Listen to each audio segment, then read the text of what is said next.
lo que pretendían los ciudadanos de Ñemby, que las dinamitas se retiren simplemente del cerro, las instaladas en ese sitio por la empresa Concrete Mix. Bueno, es imposible, según la FOPE. Dicen que tienen que ser detonadas. Optamos por la destrucción de los materiales explosivos en el mismo lugar, o sea, proceder a la detonación de los materiales explosivos que se hayan plantado ya para preservar la integridad de personas y de personal que van a estar trabajando en los siguientes días acá. Esta fue la resolución por parte de los especialistas de la FOPE respecto a los 40 kilos de explosivos que aún se encuentran enterrados en el Cerro Ñemby. Afirmaron que tal como se encuentran ahora dispuestas las cargas, retirarlas resulta imposible.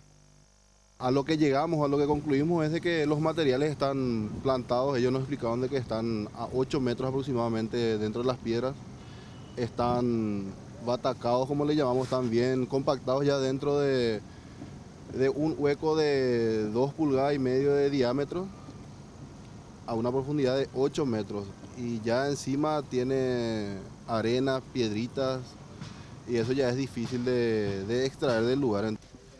Esta situación ya había sido afirmada por la DIMABEL y por ingenieros de la misma empresa, pero el intendente consideró que se requería una tercera campana. A partir de ahora se deben realizar trámites para llevar a cabo la explosión. Ellos tienen que agotar todas las instancias, la empresa tiene que agotar todas las instancias legales, tener todos los permisos correspondientes y bueno, también lo que nosotros hicimos con esto es transparentar este proceso y por sobre todo que haya otro punto de vista, otra opinión ya también de gente profesional y entendida en el tema.